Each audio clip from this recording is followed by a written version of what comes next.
A single misstep, a global backlash, a brand in absolute crisis. So today, we're going to break down one of the most infamous marketing blunders in recent memory. But more importantly, we're going to look at the brilliant blueprint for the comeback that followed. This is the story of how Pepsi turned its biggest failure into a really fascinating reinvention. Oh, you remember it. I'm pretty sure everyone does. The 2017 Kendall Jenner ad. You know, it was supposed to capture this spirit of unity and social change, but instead, it became a global textbook example of what not to do. And for a minute there, it really did feel like a point of no return for this massive global brand. And that really brings us to the core question here, because this isn't just about saying sorry. It's about a complete reinvention. How does a brand go from being a global punchline to becoming a trusted partner for the very same audience it offended? Well, let's break it down. So first, we have to go back to the ad itself. Let's just quickly revisit exactly what happened and try to understand why that backlash was so immediate and just so intense. You see, the backlash wasn't just this generic, "oh, people were mad." It was incredibly specific. Critics pointed out how the ad just completely trivialized real, serious protest movements. They pointed out how inauthentic it was to use a celebrity with zero activist background. And, maybe worst of all, how it played right into this really harmful white savior trope. The result? A massive, and I mean immediate, drop in consumer trust. So the crucial thing here is to understand the why. Pepsi's intent might have been to spread a nice message of unity, but their impact was the absolute opposite. This part is all about diagnosing that fundamental disconnect. The ad pretty much became the poster child for woke washing. And that's the term for when a brand kind of tries to wear the costume of social consciousness just to make a profit, but without doing any of the real, meaningful work. And in this case, the audience saw right through it, instantly. But here's the thing about a crisis. It can also be a catalyst for change. So instead of just laying low and hoping people would forget, Pepsi went back to the drawing board, and they created this meticulous, 6-part plan for their recovery. This is really where the story pivots from failure to a fascinating strategy. They used a classic marketing framework called SawStack as their roadmap. First up, situation, a brutal, totally honest look at the damage. Second, objectives. What are our clear goals for rebuilding trust? Then you have the strategy and the tactics to get there. And finally, a plan for action and control to measure if any of this was actually working. It's this really disciplined, structured approach that became the engine for their whole comeback. So all that planning led to a whole new playbook. And this, right here, is the heart of the turnaround. It wasn't about just making a new ad. It was about a whole new way of thinking.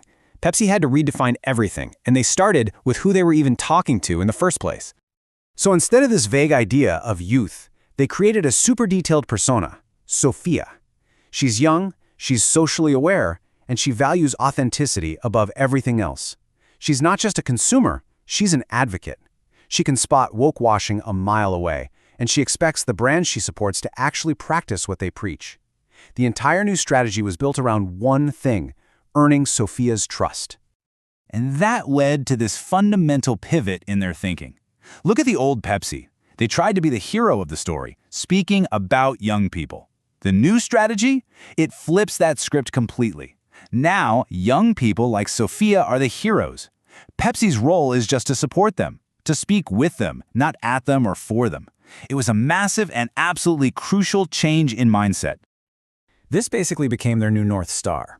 This one positioning statement says it all. Pepsi isn't trying to lead the charge anymore. It's walking beside those who are. The brand is no longer the star of the show, it's the supportive friend in the audience.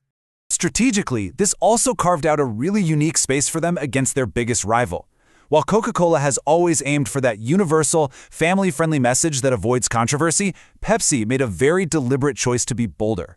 They decided to lean into social reality and align themselves with the young people who are actively trying to change it.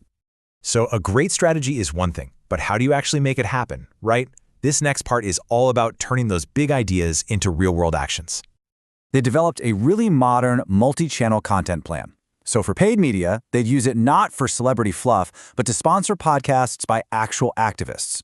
They'd earn media by spotlighting real young people who are making a difference. They'd use shared social media for hashtag challenges like #RealPeopleRealImpact and encourage their audience to share their own stories. And on their own channels, they'd host live sessions and create educational content.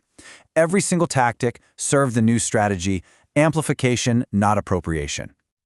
The rollout itself was planned out so carefully in 3 phases: a deep pre-campaign research phase to get it right, a live execution phase where they could listen and adjust in real time, and then a post-campaign phase to analyze all the results and learn for the future. This wasn't about just throwing stuff at the wall to see what sticks. This was about building a system. Okay, so what's the big picture here? Let's zoom out for a second and look at the key lessons from this pretty incredible story of brand recovery. If you take anything away from this, let it be these 4 points. First, authenticity isn't a buzzword anymore, it's a flat-out requirement. Second, the role of a modern brand is to amplify it, not to appropriate. Third, you have to listen, really listen, before you even think about speaking. And maybe most importantly, a massive failure doesn't have to be the end. It can be the beginning of something much better and much more real. And that leaves us with one last and pretty crucial question to think about. Pepsi created a brilliant blueprint for recovery. But in a world where audiences like Sophia are demanding real impact, can a for-profit corporation's support ever truly be separated from its marketing? It's definitely something to think about.